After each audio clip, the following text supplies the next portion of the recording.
Hello everyone, welcome back to my channel. I hope आप लोगों की प्रेगनेंसी जर्नी बहुत ही ज़्यादा अच्छी चल रही होगी। बहुत सारे ऐसे मुझे कमेंट्स आ रहे हैं कि नॉर्मल डिलीवरी के लिए क्या करना चाहिए, यानी जिसकी डिलीवरी अभी जून, जुलाई या अगस्त में है या फिर सितंबर में है, तो वो लोगों को ऐसे क्या करना चाहिए क्योंकि बारिश का मौसम है। और ऐसे क्या सारे प्रिकॉशंस वगैरह लेने चाहिए जिससे नॉर्मल डिलीवरी हो। बारिश से एक्चुअली उसका कुछ लेना देना नहीं नॉर्मल डिलीवरी का। मैं जस्ट ऐसे बोल रही हूँ कि खान पीन के लिए जो बारिश का मौसम होता है उसमें बाहर की चीज़ें नहीं खानी चाहिए।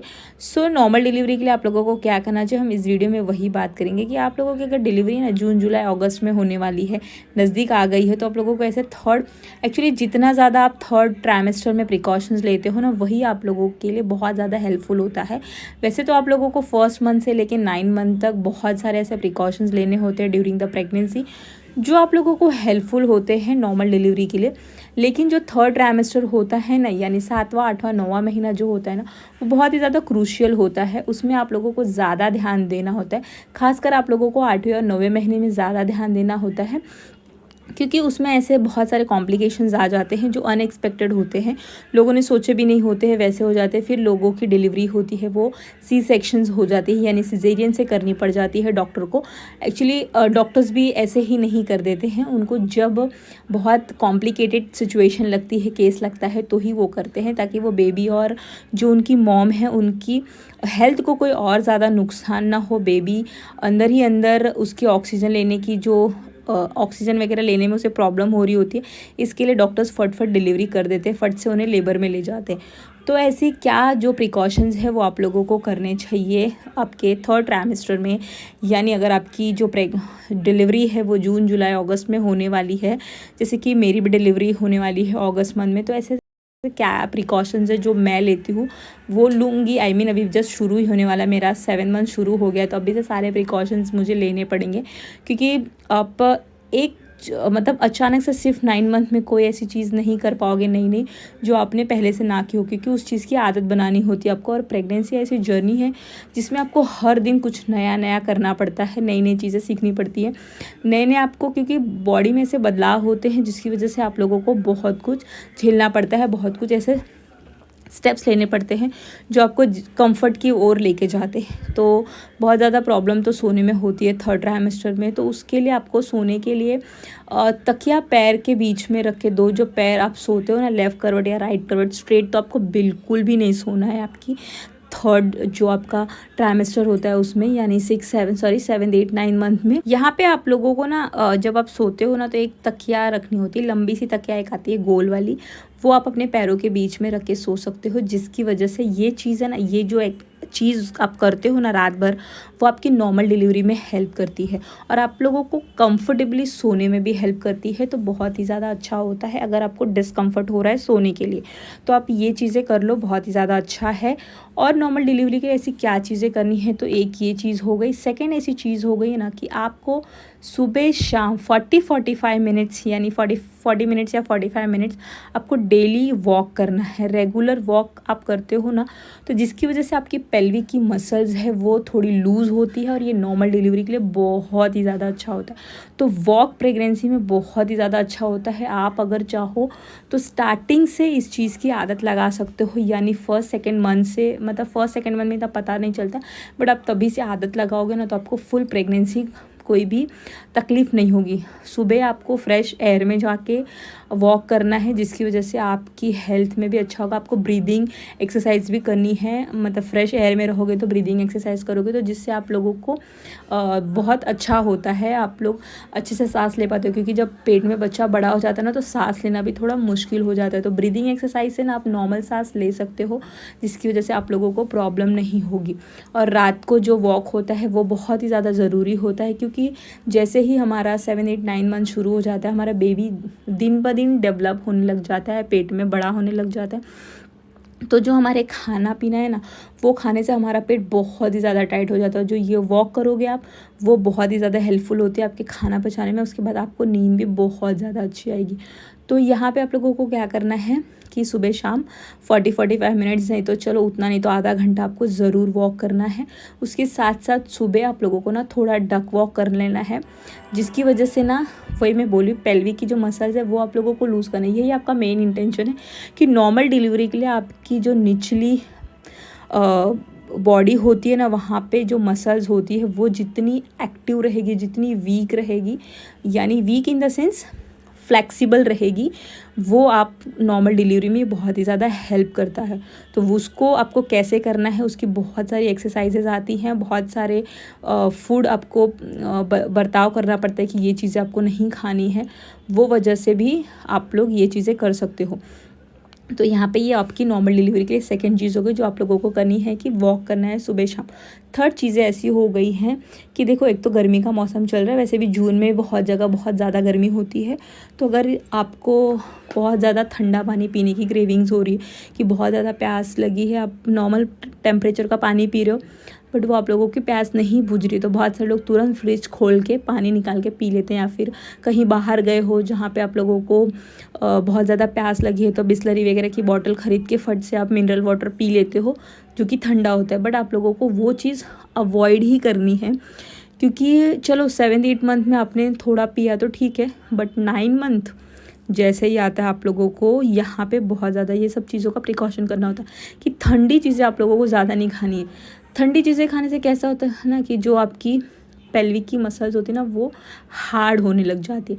ठंडा पानी आप डायरेक्ट पी लेते हो, या फिर ठंडी आइसक्रीम खा लेते हो, या फिर जूस पी लेते हो ठंडा ठंडा, क्योंकि गर्मी लग रही है, बहुत ज़्यादा ऐसी क्रेविंग्स हो रही है, कुछ ठंडा पीने की प्यास नहीं बुझ रही है। बहुत सारे लोग पी लेते हैं, ऐसी कोई उसमें ये बात नहीं है, लेकिन आप जितना अवॉइड कर सको वो आप लोगों को अवॉइड करना है। क्योंकि यहाँ पे आप अगर यहाँ पे ये चीज़ अवॉइड कर लोगे ना, क्योंकि देखो सी सेक्शन होता है, वहाँ पे लोग बोलते हैं कि ज़्यादा पेन नहीं होता है, लेकिन रिकवरी में जो टाइम लगता है ना गाइस, वो बहुत ही ज़्यादा कॉम्प्लिकेटेड सिचुएशन हो जाती है। अगर आपका सी सेक्शन हुआ है तो आप अपने सबसे ज़्यादा तो आप अपने बेबी को केयर नहीं कर पाओगे। अगर आपकी नॉर्मल डिलीवरी हुई तो आप एक दिन बाद अपने बेबी को उठा सकते हो, उनकी सब चीज़ें कर सकते हो, लेकिन आपका जब सी सेक्शन होता है ना, आपको मोस्टली 40 डेज़ का तो रेस्ट चाहिए ही होता है, जिसमें आप अपनी बेबी से भी बहुत ज़्यादा दूर होते हो। तो ये सब चीज़ अवॉइड करने के लिए हमें थोड़े तो चीज़ें करनी पड़ेंगी जिससे हमारी डिलीवरी हो वो नॉर्मल हो।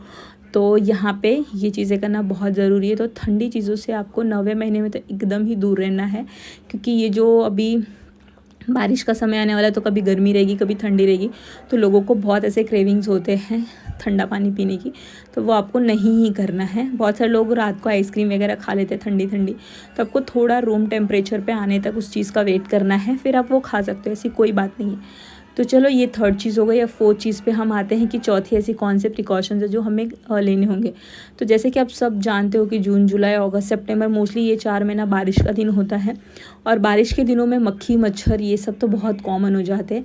और बाहर के जो स्ट्रीट फूड्स होते हैं वो तो आप जानते हो कि बारिश में खाना एक हेल्दी पर्सन के लिए बहुत ही ज़्यादा अनसेफ होता है। तो हम तो जब प्रेग्नेंट होते हैं तो थोड़े तो हम एक पेशेंट जैसे ही होते हैं कि हमें सारे प्रिकॉशंस लेने होते हैं, तो हमें बाहर की चीज़ें नहीं खानी है। वैसे बाहर की चीज़ें आप खा सकते हो, लेकिन आपको सबसे ज़्यादा ये चीज़ का ध्यान रखना है कि हाइजीन मेंटेन हो। जो आप खाना खा रहे हो वहाँ पे ज़्यादा मक्खी मच्छर या फिर कैसे पानी का यूज़ हो रहा है, वो सब चीज़ें का आपको ध्यान रखना। अगर आपको पता है, श्योरिटी है कि यहाँ से ये चीज़ें एकदम हाइजीन वाली मिलती हैं, सब मेंटेन्ड होते हैं, अच्छी चीज़ें होती है, आप खा सकते हो, घर जैसी होती है, तो आप खा लो, ऐसी कोई बात नहीं है। लेकिन आपको ये चीज़ का ध्यान रखना है, क्योंकि बारिश के सीज़न में वैसे ही कफ कोल्ड ये बहुत सारी चीज़ें होती हैं जिसकी वजह से आपके हेल्थ पे इफ़ेक्ट पड़ सकता है। तो अगर आपकी डिलीवरी नज़दीक है तो आपको ऐसे चांस लेने की बिल्कुल भी ज़रूरत नहीं है।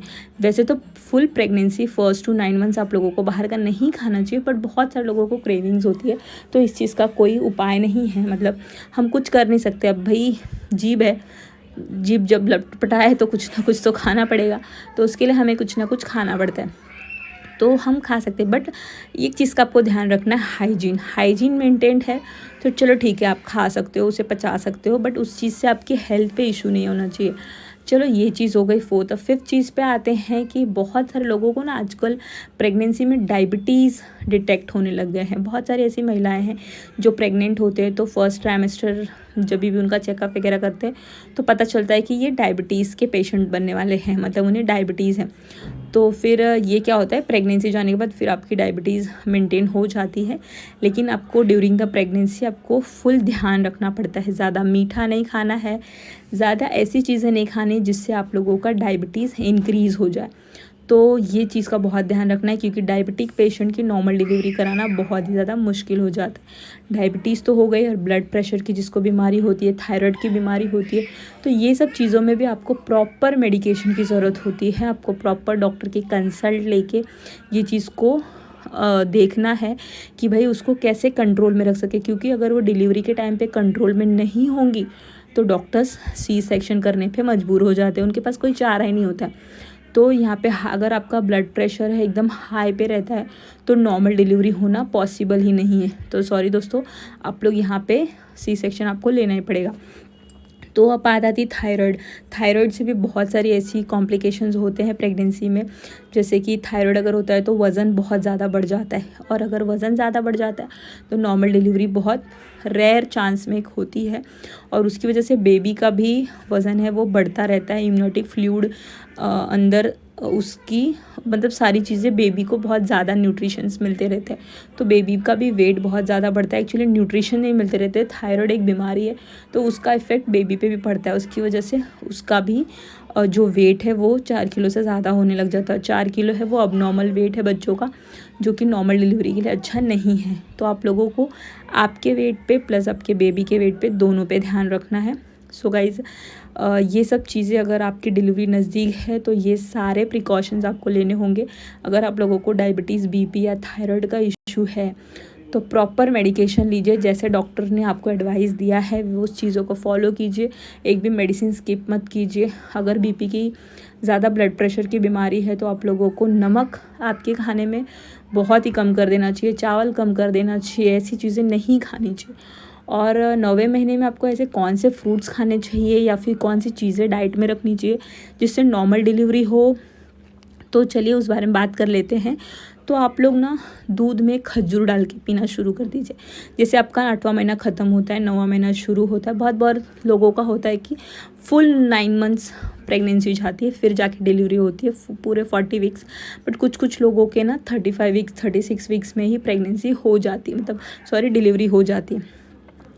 तो जितना आप ये दूध और उसमें खजूर उबाल के पियोगे ना वो बहुत ही ज़्यादा अच्छा होता है, क्योंकि वो गर्म चीज़ें होती हैं, और गर्म तासीर की चीज़ें आप 9 महीने में जैसे खाओगे वैसे बच्चेदानी का मुंह खुलना शुरू हो जाता है और आपकी नॉर्मल डिलीवरी होने के चांसेस बढ़ जाते हैं। और आप लोग खजूर हो गया, और यहाँ पे आप लोग पाइनएप्पल खा सकते हो नॉर्मल डिलीवरी होने के लिए। जो गर्म तासीर की चीज़ें होती है वो जैसे कि आप खा सकते हो। और डाइट में आप लोगों को दही वगैरह थोड़ा ज़्यादा कर देना है। और अगर आपका इम्यूनिटिक फ्लूइड है वो नॉर्मल है तो आप लोग जो पानी वगैरह जो डाइट में लेते हो वो प्रॉपर पियो। और कोल्ड ड्रिंक्स तो बिल्कुल भी नहीं पीना। आई मीन टू से कि फ्रूट जूस वगैरह वो पी सकते हो। बाकी फ्रूट जूस जितना अवॉइड करोगे उतना अच्छा है, क्योंकि उसमें शुगर लेवल ज़्यादा होता है। फ्रूट्स खाओ वो ज़्यादा अच्छा है।